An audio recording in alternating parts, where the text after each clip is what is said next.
for joining us tonight. My name is Ellen Truskowski, and I am the Director of Student Assignment, and tonight I have with me... My name is Mandy Leathers, and I am the Instructional Staff Developer for our Magnet and Fundamental programs.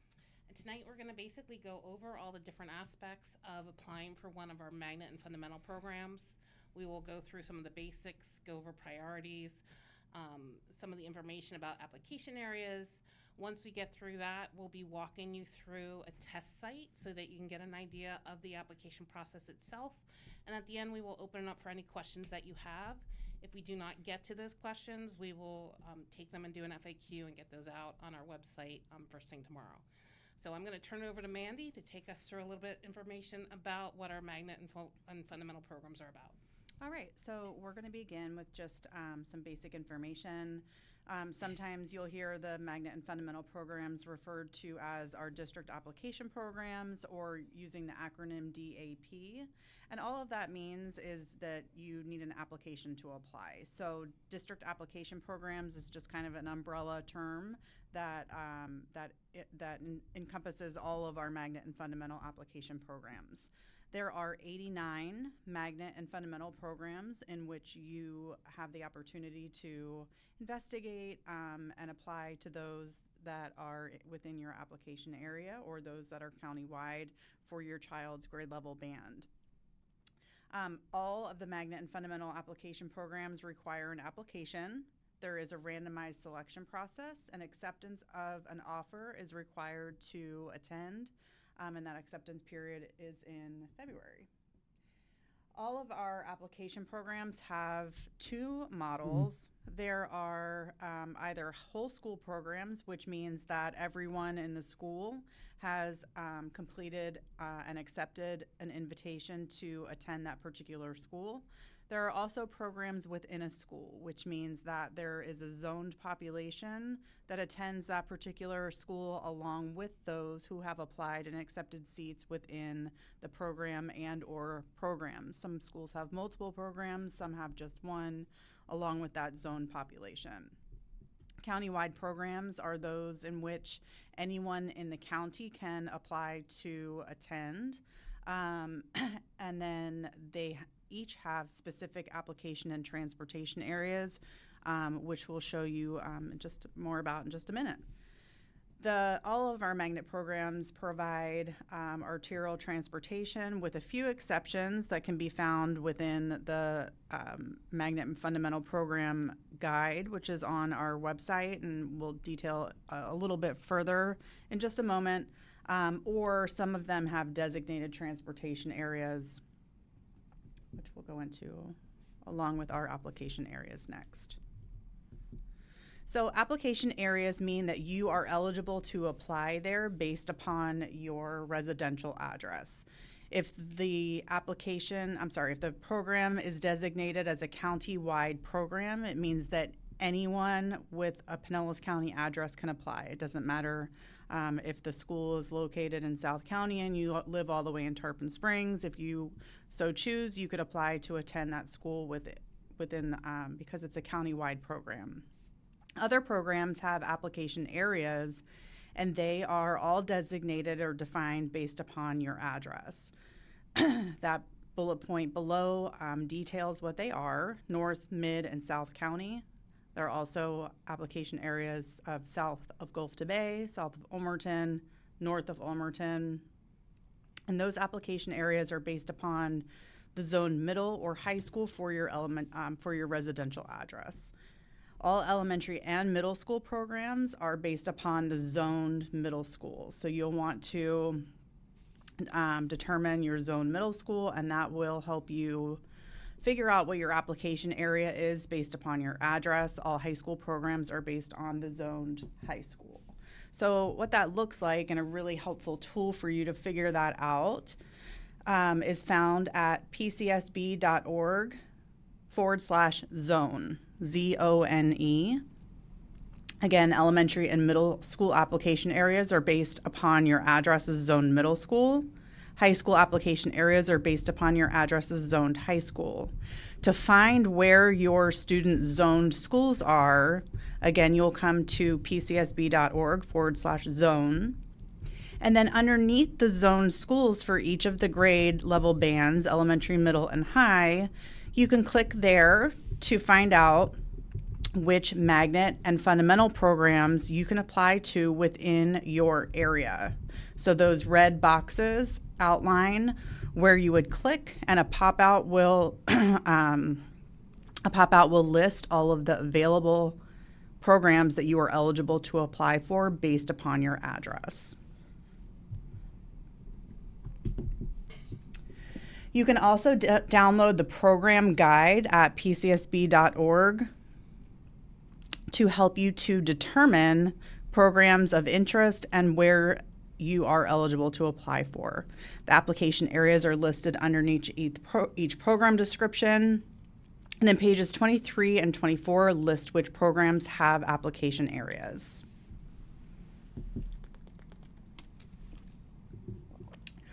This PowerPoint will be, we will add it to our website, pcsb.org/DAP, so that you can refer to it later. But these next few slides that we're going to share show a visual of what those application areas look like, so you can get an idea of where you, based on where you live, which application areas might apply to you. You can see on the left, the elementary, middle school, north, mid, and south. In the center is that Ulmerton North and Ulmerton South, and then Gulf to Bay South on the right-hand side. These are middle school application areas. Additionally, Oak Grove is middle school north and south. I'm sorry, middle school mid and north. You can see that south is shaded out. And then Azalea also has a unique application area and a different transportation area. These maps show high school application and transportation areas. On the left-hand side are high school north, mid, and south. On the right-hand side, high school Ulmerton North and Ulmerton South. And then these high school application areas show countywide with distinct transportation areas outlined for North, Mid, and South County.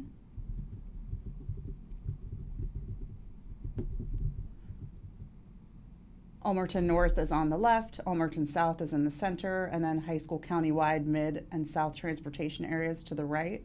Again, this presentation will be posted on our website, and more information about application transportation areas can be found in the Magnet and Fundamental Program Guide, which is also on the website.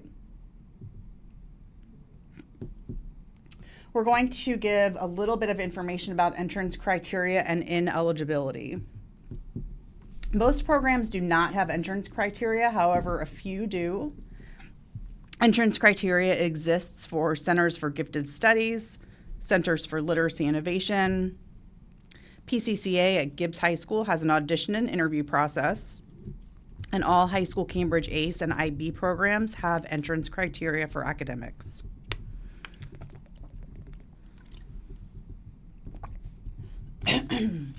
Centers for Gifted Studies. In order to qualify for CGS programs, your student will need a qualifying IQ score and a copy of the psychological report, along with an active educational plan.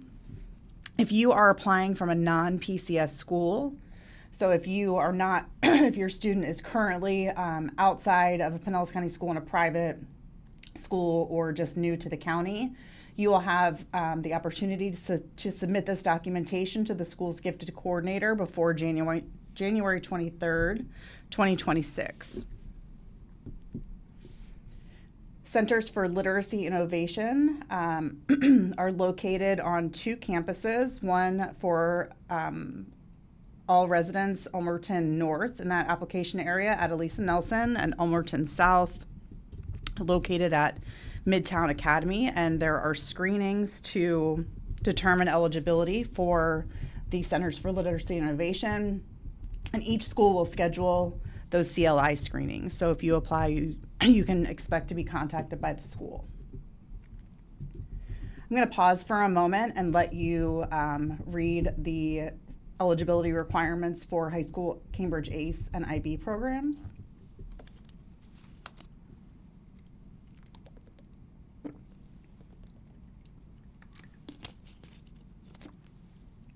You can see that there are there's a prerequisite course, Algebra 1 honors.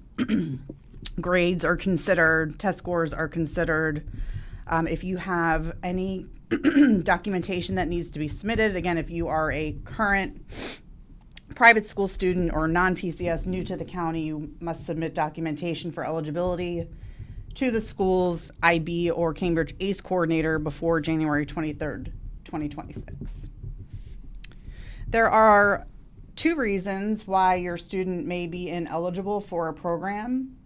The first one is that your student is applying to one of the programs with entrance criteria, and they don't meet the criteria. So if there is academic entrance criteria, such as that for Centers for Gifted Studies or the high school Cambridge ACE or IB programs, if your student has not taken some of those courses, or if they don't meet the grade requirements, et cetera, then they may be found ineligible for that program. If you have specific questions about eligibility or, different courses or those kind of things, the program coordinators are there to assist you. And once you apply, their information will be available in the confirmation email to contact them if necessary. The next reason why your secondary student, so 612 student, may be found ineligible is due to behavior. So students in secondary applying to secondary programs may be found ineligible due to behavior. School board policy defines behavioral ineligibility as 10 plus referrals in the past school year. In that case, that means last January through this past December of 2025. And then we also would consider assessor from any school year at any time in your student's educational career. So if your student is determined to be behaviorally ineligible, you will be notified before invitations go out. So you will still apply, and then during that review process, if that would apply to your student, you would receive notification. We're next going to talk about program ranking and priorities. You can apply to just one program or up to 5 programs. So if you would like just one and that's it, just apply for one and be done. You can select 2 or up to 5, but no more than 5. Ranking is from your first choice to your last choice. Priorities only apply to your first ranked number 1 choice and only during the initial application period. Feeder pattern priority or program continuity is the first priority that we'll talk about. And this refers to students who attend certain schools or programs that are given priority to attend related programs at the next grade level. For example, fundamental students receive priority for a seat in a fundamental school at the next level. So if I have an elementary student who is attending Curtis Fundamental, they are currently in 5th grade. Next year, I'd like them to attend Clearwater Fundamental. I would select Clearwater Fundamental as my number 1 choice on my application so that my student would receive that feeder pattern priority. The initial application window is beginning tomorrow through January 16th. And I have to complete my application for Clearwater Fundamental within that time with a number 1 program ranking. I then have to accept my invitation during the acceptance period in order to receive that priority. So I have to do all 3 of those things. The next priority is anchor sibling priority. Students are given priority if they meet the eligibility criteria and they have a sibling who will be attending the program that they are applying for at the same time as them. So my sibling must still be in attendance at that school with the incoming student in order to have that anchor sibling priority. So same program, attending at the same time. The only exceptions to that are a few of the programs within a school. underneath: Elise Nelson, Midtown Academy, John Hopkins Middle, and Thurgood Marshall Middle. But with the exception of those, the sibling priority does not extend to the traditional portion of the school or to any other programs at that school. The next priority is site-based full-time benefits eligible staff priority. And that means students are given priority if their parent works full-time at the first choice application school or program. The next priority is non-site-based full-time benefits eligible staff priority. And this is after all of the other priorities have been applied, except for proximity, which we'll talk about in just a moment. So after feeder pattern, after anchor sibling, and after site-based priorities are given, 5% of the remaining seats will go to non-site-based full-time benefits eligible staff. A separate focus form for a program outside of your application area will be available beginning tomorrow through 5 p.m. on January 16th. And just a note that the form is available in your employee focus account. So not the parent account that you log in to submit the application for your student. You're going to log into your employee focus account, locate the forms tab, and tomorrow morning that will be available for you. But please note that you only need to submit this form as an employee if you would like to have your child attend a program that is outside of your own application area. The next priority is proximity, and this is applied to the remaining available seats for kindergarten, 6th, and 9th grade applicants after feeder, sibling, and site-based and non-site-based full-time benefits eligible staff. Proximity means the distance student lives from the school. All proximity distances are computed using the Manhattan distance formula to the nearest hundredth of a mile. Our system uses the Pinellas County Property Atlas, and this is the same database. These are the same database values as the 911 system for the county. And the Property Atlas uses the latitude and longitude values for each residential address. The address coordinates for the school, using the parcel coordinates, and then applicant address are used in that Manhattan distance formula. The smallest Manhattan distance formula values are given a proximity priority.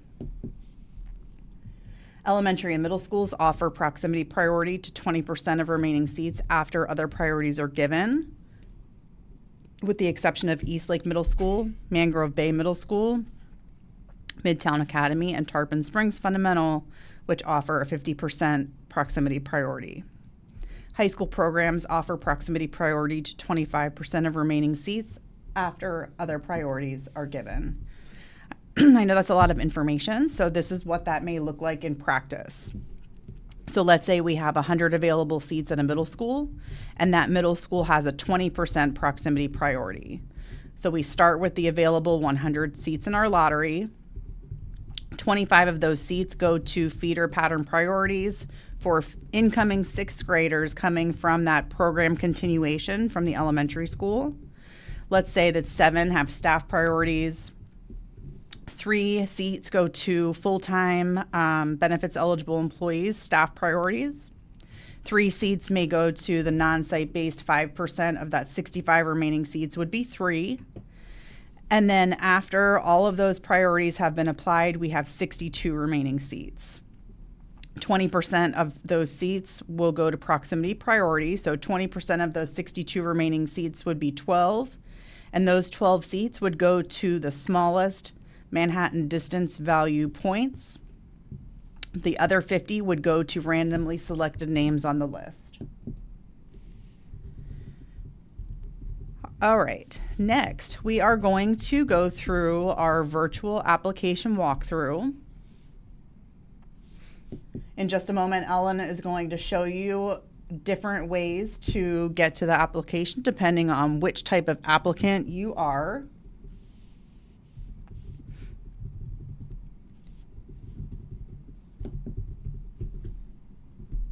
So there are a couple different ways, depending on what your student is. One is if you are current or an active student, so that means your child already attends a PCS school, full-time, Pinellas virtual, or a charter school in Pinellas County. If you are in attendance of any of those, you're considered current or active. This also means if you're co-enrolled or receiving ESE services in a private school. So if you were to sign in and your child's name pops up and it's an active student, you would be considered current or active. If your child is not attending a PCS or charter school in Pinellas County, that means they are returning or inactive. This could be that they're homeschooled or a private school, or maybe they're in Florida virtual. It could be a family empowerment scholarship or a personalized education plan scholarship recipient. So if you are not enrolled, you're considered returning or inactive. There's also new students, so you've never received student services from our school. The biggest piece is making sure that you have a student that is linked to your account, and we'll show you a little bit more, but the easiest way to know if your child is linked or not linked is sign in. So you're going to sign into your Focus parent account. If, like on the left, you see your student's name, they are linked to your account. If you sign in and on the right, there are no names or your children's names are not there, then you are not linked. You will not be able to apply until your child is linked to your account. If you are new to PCS, you've never attended, you've never received ESE services, you'll have to complete the online application form before applying for the Magnet and Fundamental. This will then link your student to your account. And you will have two options. One is an abbreviated application, so you're only interested in a magnet program, a fundamental, or maybe even a special assignment request. If that's the case, in that online application, there's going to be a box that'll say you're only interested in applying for one of these. If that's the case, once you check that box, you're not going to have to do the full application. The full application is that it will also reserve a zone school seat for you, as well as allow you to apply for a magnet or fundamental program. That full application will take you a little bit longer, but then you're set if you did want to have that zone seat saved. So, new this year, and so we are not using the student reservation system.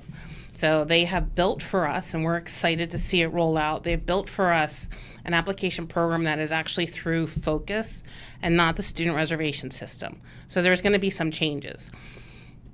One of the biggest changes that we're most excited about is that out-of-county applicants, as long as you live in Florida, will be able to apply using the system. In the past, you had to fill out a form, send it in, there was a separate waitlist number. This will put everybody on the same waitlist and give us a better opportunity to serve everybody and have everybody in one spot. What I do want to give you a heads up is when you go to do that reservation piece and you are going to be asked what county you reside in. If you're choosing a county that is outside of Pinellas, you're going to see a generic address pop up. So it's going to say like 100 Pasco, 100 Hillsborough, 100 Manatee. Do not change that initial address. Instead, you're going to check the mailing address box and enter your correct address in that field. So you need to leave that generic county address alone. Otherwise, it's going to ask you for a street name, and those will not appear in the address atlas. So make sure you leave that 100, your county name, alone, and then continue with the mailing addresses where you'll put your correct address. So I'm going to take you live right now to be able to see where to go. I'm going to show you our website first because we just talked about the different ways to apply. What we're going to show you tonight is the actual magnet application. The how to get there, I want to show you where to get those instructions and directions, and also show that we already have a video up on how to get there, just so that you have all the information and you're not getting, if I'm skipping a step or two, you're not getting lost. So the easiest way, in my opinion, to get to where you need to go is if you look up at the top of our website, if you go to the main page, which is just pcsb.org, if you go to the family link and go to enroll, once you click enroll, it's going to take you to a site And if you look in the middle picture with magnet fundamental programs, if you go to that Learn More,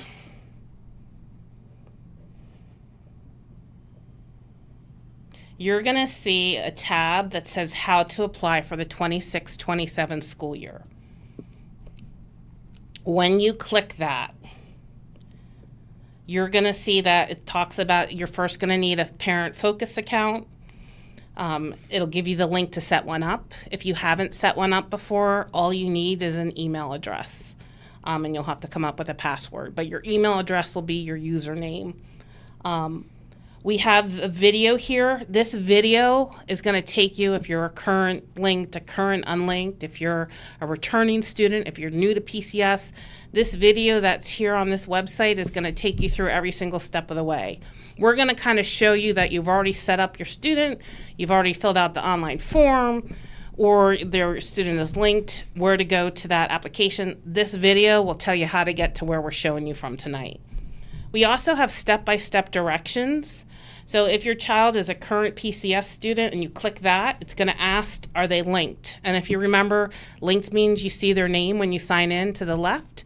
Unlinked means you don't see their name. And I'll do the same thing with my child is not linked. And if you click one of those, it's going to take you through step-by-step with screenshots on how to get there and how to make that application.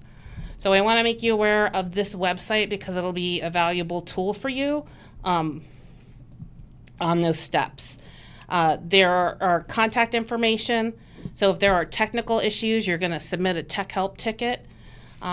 My office, our student assignment, and Mandy, we will be able to help talk about different programs, talk about the application process, the lottery, but those technical issues are going to go to our technology information systems department, who will be happy to help you.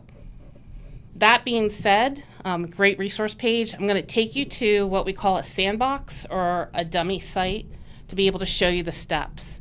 One of the other biggest changes this year that you will see is that it does not open at midnight.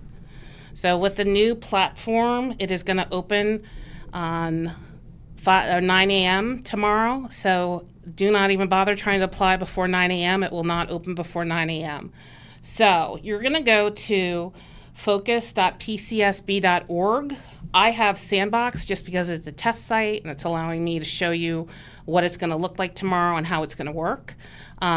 But for tomorrow, you'll see Enroll Now. You'll see links that'll just take you to the Focus site. So we're going to assume or start from the premise that you've either done your online application, your student's current and linked, or you've done the new returning piece and that you're set and your student is linked and ready to go. So if you are a parent, you're going to go ahead and sign in.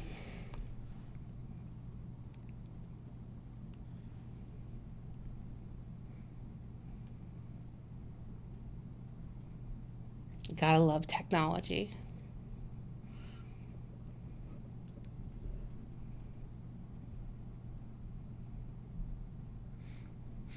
So I will show you while we wait for it to log in for me. If you go to focus.pcsb.org and you do not have an account, it's going to be that left green square that says create a parent account. Once you sign into your parent portal account, if you have linked students, you're going to see them on the left-hand side. If there were not names here, you would have to link your students. And that page on the website with the how-to is going to tell you how to do that. It is also going to, if you read, tell you about the different aspects. So it'll tell you here if you can't remember from tonight or you're not watching the video and you go to sign in, it's going to tell you enrolled student not appearing on your focus. It's going to tell you how to link your account. The returning student, it's going to tell you that you have to hit form survey or summary and then inactive student re-enrollment before you'll be able to apply.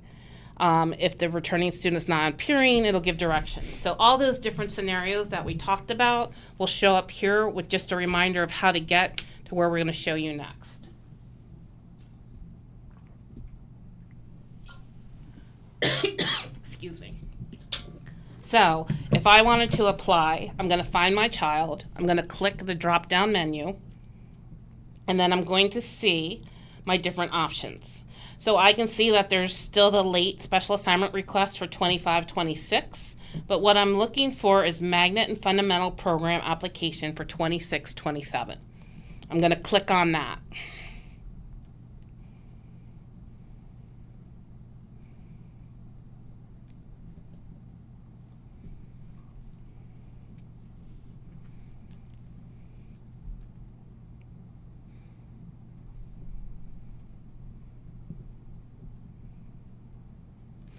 One way also to know if your child is inactive is if their name comes up here and that magnet application is not there, it means you're going to have to do the re-enrollment form. Okay, so now that I've clicked the form, this is the actual application program.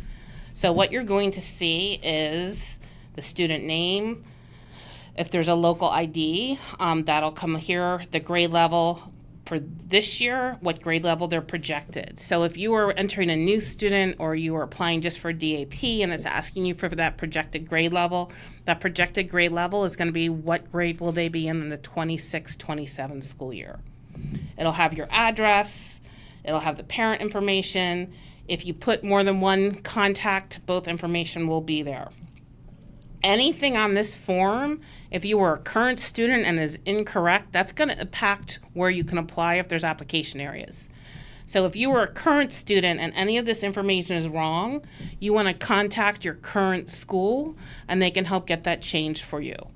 If you are an inactive student, so maybe they went to kindergarten here, went up to 5th grade, and then you went someplace else for middle school and you're coming back for 9th grade, if it's wrong and it's inactive, you're going to need to contact the student assignment office. And that is either student assignment at pcsb.org, or it can be just give us a call at 727-588-6210. And then we can help get that changed.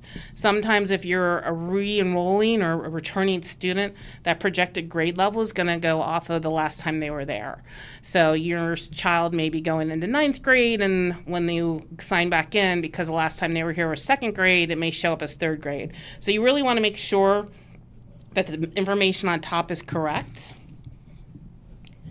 The next set, as you scroll down, is going to be for some of those different priorities that Mandy talked about.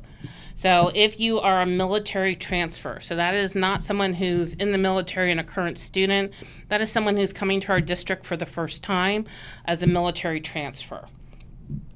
You're going to put yes or no for that. It's then going to ask you, are you a full-time PCS employee? If you are, you're going to put yes. And let's say that my husband is a PCSB employee, I'm not, and I'm the only one who has a parent account. I would go ahead, I would use my information, but when it asks for what is your PCS email, just know that that could be your husband or your significant other there. So if the other parent works for the school and you don't, or you see that you're just going to put in the address of the parent who works for the school district. And then the next question is going to ask, do you work at the school you selected as your number one choice? And that's a yes or no. This lets us know there's two different PCSB employee priorities. This helps us determine. We also bounce the information off of a database from our HR department to ensure that you do work and do meet the criteria for that one. The next thing you're going to do is choose your programs. So as Mandy said, there are application areas. The only programs that are going to show up are the ones that you are eligible to apply for. So if you do not see a program here, it's because it's outside of your application area. I probably should have chosen the elementary student that I had set up because most of the high school programs, with a few exceptions, like ACE IB, the new automotive programs, they have application areas. Most of the other ones are countywide, and some of them have transportation areas. So I just want to point out that whatever program you can apply for is going to show up here. It also will let you know, is there an application area, or transportation area. So in the description, you're going to see that it gives a brief overview of what the program's about. It does give a link. So if you hit the link, it'll take you to that program where you can learn a little bit more about the program. Maybe there's an option on there that you didn't realize you're eligible for and wanted to check it out. The school name we've linked so that it'll take you to information about the program. It'll also tell you here the transportation area. So sometimes it might be a countywide program where anyone can apply, but they're only transporting from a certain area. So high school south transportation area for the first example. So if I live in North County and wanted to attend Boca Ciega High School's fundamental program, I wouldn't get transportation from where I live, but I could drive my child to the closest stop within the high school south application area and get driven the rest of the way. And our transportation department is going to be the people to reach out to find out more information on where those stops may be. Well, a lot of times they'll look at who's applying. So while next year stops aren't determined yet until we know who's got into the lottery and who accepted, they can give you some information based off of this year. You can choose from 1 program up to 5. If you if you're asking for any of those priorities, only your number 1 choice will get those priorities. So if I wanted to apply and have that full-time PCS employee, I need to make sure that whatever one I want for that priority applied to is going to be my number 1 choice. So I may choose, I don't know, we're just going to go with Largo's IB program. So I'll put that as number 1. I can choose up to 5. It does not make a difference if you choose 1, or it doesn't make a difference if you choose up to 5. What I will tell you, just don't put a program down to put a program down. Make sure that's something that you would be interested in applying for, or if you got an offer, that it'd be something that you would consider accepting. A lot of times we have people who just put numbers down, they'll get offers, and that's taking a seat. If you really didn't want to apply, you just wanted to put 5 down.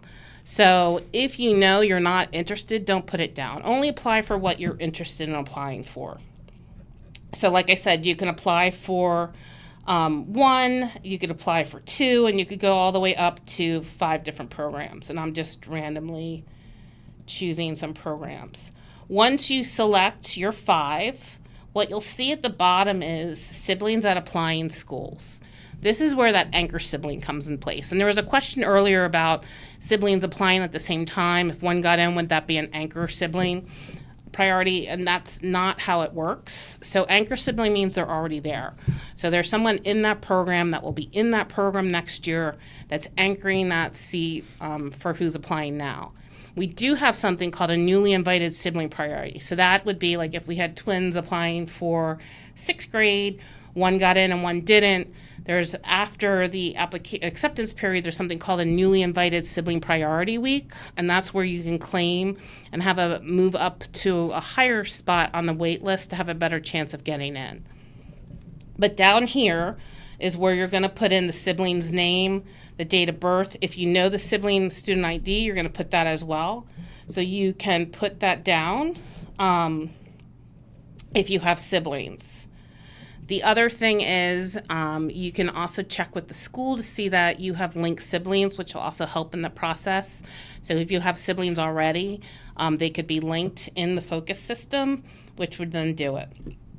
So the box below that is for military transfer orders, if you're claiming that. If you are in a private school, or you might be in Florida virtual, or you're not enrolled in Pinellas County Schools, and that includes charter, that means we cannot access your records. So if you wanted to select, if you're IB and you're private and you have to upload your test scores or your transcripts, all you have to do is hit select, and it's going to let you. You can use, if you're using your phone, you could use the camera on your phone to take a picture of it or upload. If you have already scanned it, you can upload it here, drop and drag. So any of that documentation would go here. There's also going to be a confirmation email that's going to give you where to email that documentation if you don't have it when you're applying. There's important date information. Once again, it does not open at midnight tonight. It opens at 9 a.m. tomorrow.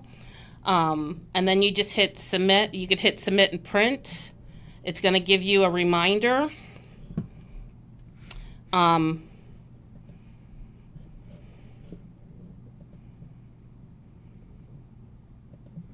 Hey, Ellen, just while you're pausing there have been a bunch of questions about, or a bunch of comments, like, I don't see what you're seeing. I don't see the magnet option, and you won't because it's not open for you yet. It opens tomorrow at 9 a.m. So right now we're working in the test site or in the Sandbox so that we can model for you what you will see beginning tomorrow at 9 o'clock. But please don't worry if you don't see it now. You can't because it's not open.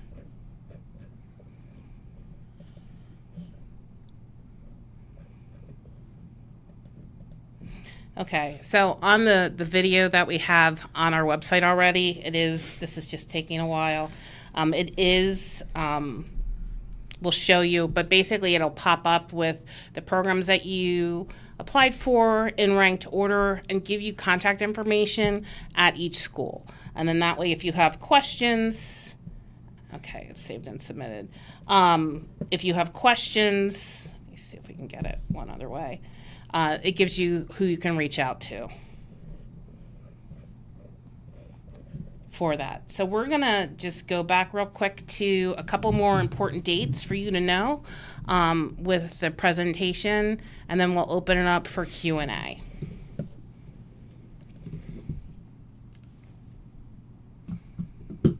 So we're just going to talk a couple. We do parent assistant events.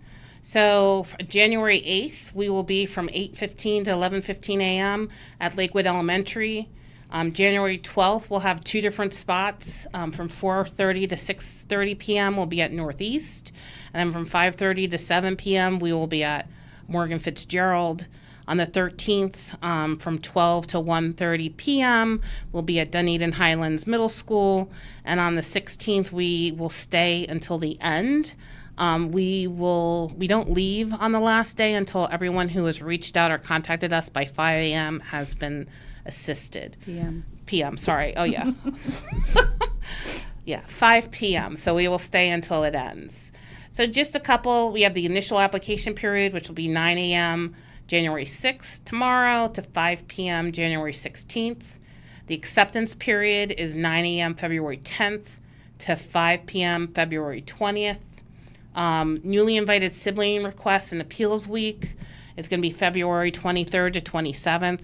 We're not going to go into detail with that because the day before the acceptance period, we will have another one of these events where we walk you through the acceptance period and we'll go over those different appeals or sibling requests at that time. So that's it for the information. I know it's overwhelming. We will post and embed this presentation on our website. We do have some information there already for that, but we are going to open it up to questions at this time. So there were a few questions about applying from outside of the county. One question was, how does applying from outside the county affect application area eligibility? And just basically, can the people outside of the county apply to a magnet or fundamental program? So part of the new platform with Focus is that it does allow you to apply. All the options are going to come in. However, we do still follow Florida state mandate, which means that in-county residents get placed before out-of-county. So while you'll be on the same wait list, it's weighted a little differently so that we are not violating state law and offering out-of-county seats before we serve our in-county applicants.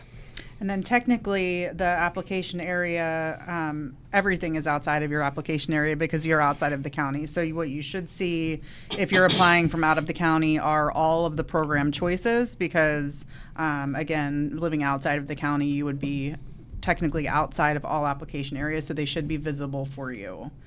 There were a few questions about if my child attends private school and is enrolled in Algebra 1 honors, or how to take those tests that they may need to qualify. And someone jumped in here in the comments and said you would just have to contact the district. And I believe you would just contact the Advanced Academics Office, which we can add that to the slideshow in what we post tomorrow. I just don't know that contact name or number off the top of my head, and I don't want to give you misinformation. There were also several questions, Ellen, if you want to take this one, about SARs. Okay. And how much of the application needs to be completed. You mentioned partway completing for the DAP application, but how is that different with SAR? Okay, so that's also new with the new platform. SAR is going to change a little bit as well. So if you are out of county, you're also going to be able to apply for an SAR and not have to do that Form 4-302 for those of you who've done it in the past and are familiar with it. This system will allow you all to apply the same way with that. So SARs, you can apply for an SAR as well as a DAP. What you will notice is we're trying to give families answers sooner. So our goal is that next Thursday, I'll be doing something similar to this, all about SARs, because the Monday after DAP closes, we're going to open up the SAR application. So our goal is to try to give you your answers and your offers close together, so you're not playing that waiting game as much, where we had it separated out a little bit more. So when our magnet and fundamental programs close on the 16th, the goal is on the 19th, we would then open up a special assignment request. And for those of you who are not familiar with a special assignment request, it's just another school choice option that we offer that allows you to choose a non-zone school. So next Thursday, the 15th at 5:30 p.m., I will be here again talking a little bit about SARs, how they work, a little bit more about those as well. That application will be from January 19th through the 30th. And then we'll have results coming out, like hopefully similar to the back-to-back applications. We're hoping to have back-to-back acceptance. One thing I do want to caution is that whatever you accept last is what's going to stick. So if you accept a magnet or fundamental seat first, and then you're reached out and given the offer for an SAR, that SAR is going to be what sticks. So whatever you accept last, basically you would forfeit something that happened ahead of time.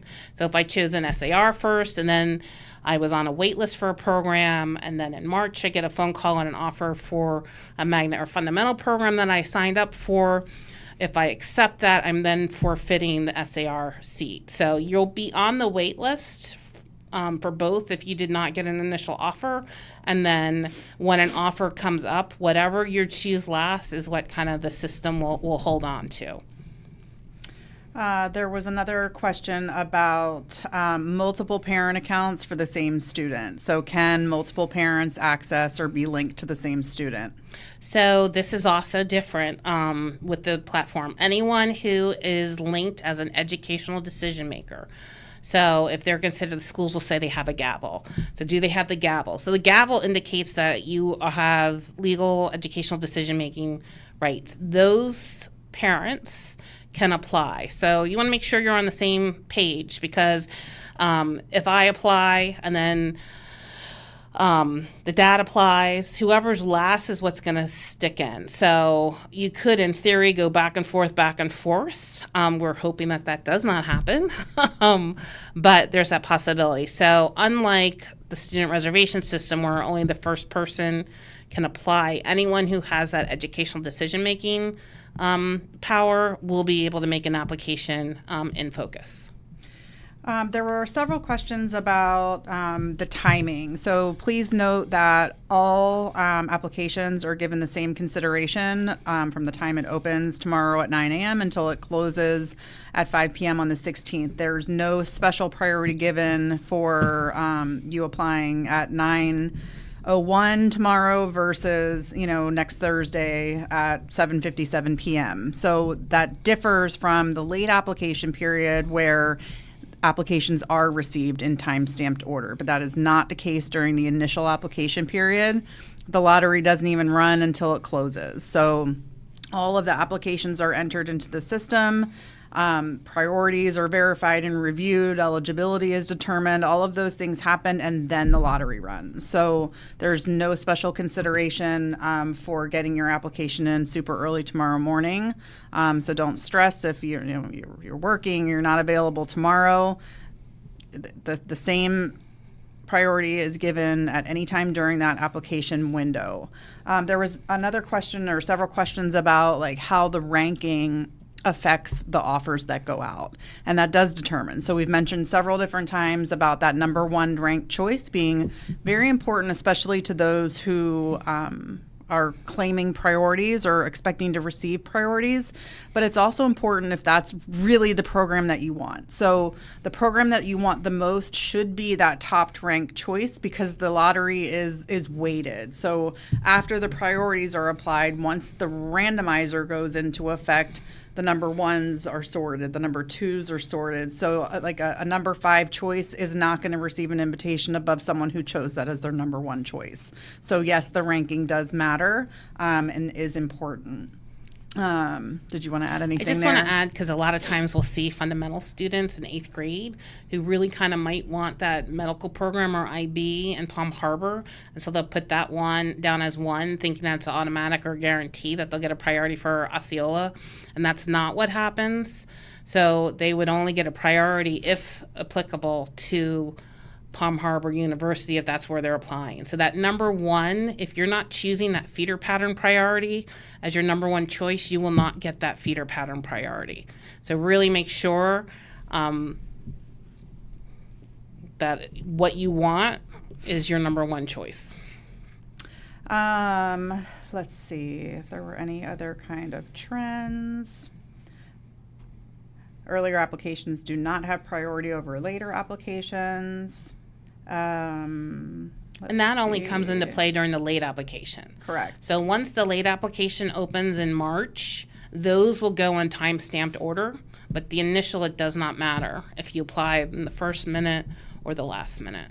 So this is a good question and kind of nuance. So she says, I'm guessing early application students get priority over late application students. This is correct.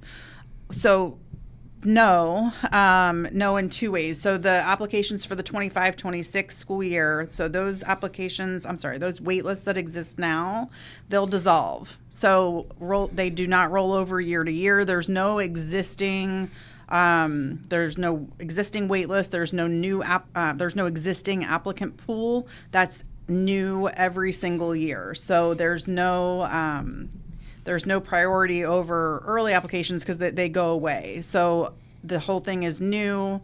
The invitations will go out if the applicant pool exists that exists is larger than those seats that are being invited. Then the wait list will be determined from there. There was also another question about how many seats are available for specific grade and school. That would be a public records request. So you can either contact us directly at DAP, like District Application Program, but just the acronym DAP at pcsb.org, and inquire about the specific programs, et cetera, that you're looking for. It's typically around the same year to year. There isn't usually much change, but we'd be able to give you more information then. If I want to apply to a zoned school that I'm not zoned for, does proximity matter in the SAR consideration? No. There are lots of SAR questions in here, and I'm going to ask you to just hang tight. So there's hundreds of people watching right now, and I don't want to confuse the different processes because there are different school board policies that apply to magnet and fundamental versus special assignment requests, which are non-zoned exemptions. So we promise we'll get that information out before you need it.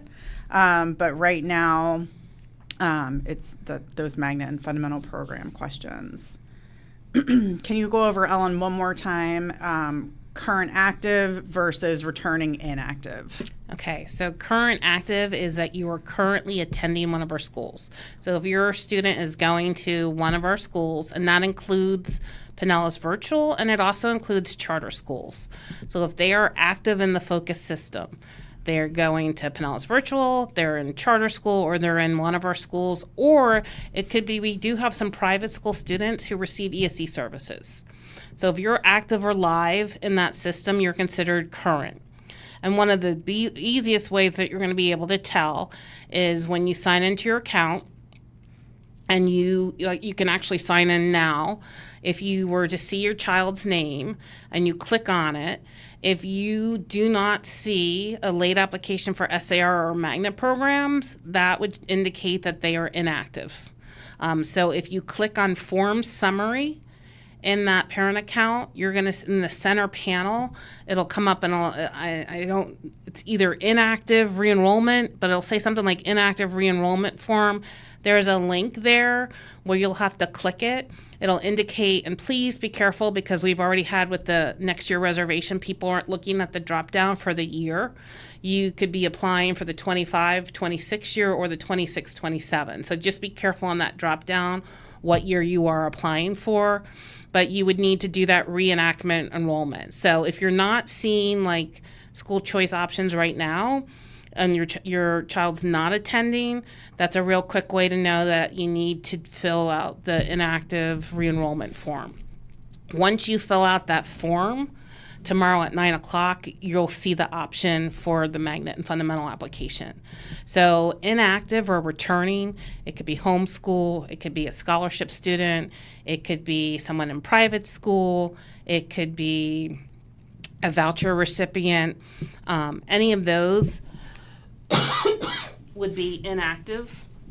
And a new student would basically be someone who's never received any services or is brand new, first time into the county applying. If you go to that one website, so you go to on the main PCSB website, look at families, look at enroll.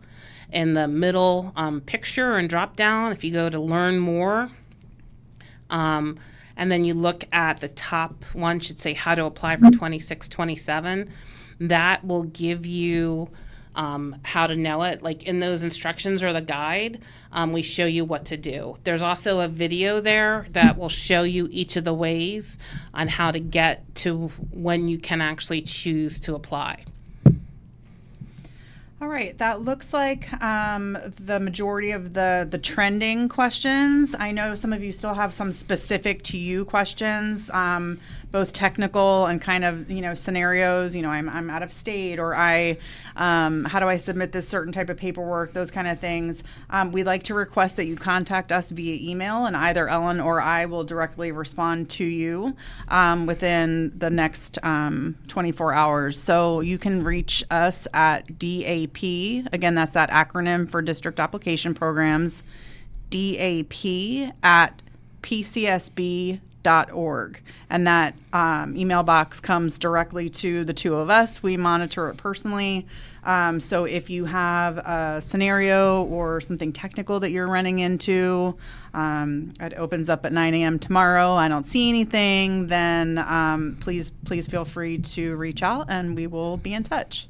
And for those of you who have outstanding special assignment request questions, next Thursday, so that would be January 15th at 5:30, we will be doing a similar event to tonight where we go more in depth on special assignment requests, and we can address all those questions at that time. You can also reach us at 727-588-6210. So through email at DAP@PCSB.org or at 727-588-6210. So since there are no more trending questions, we'll go ahead and end tonight's session. Thank you so much for joining us. We will have this posted online, and good luck with your applications. Thank you so much. Have a good night.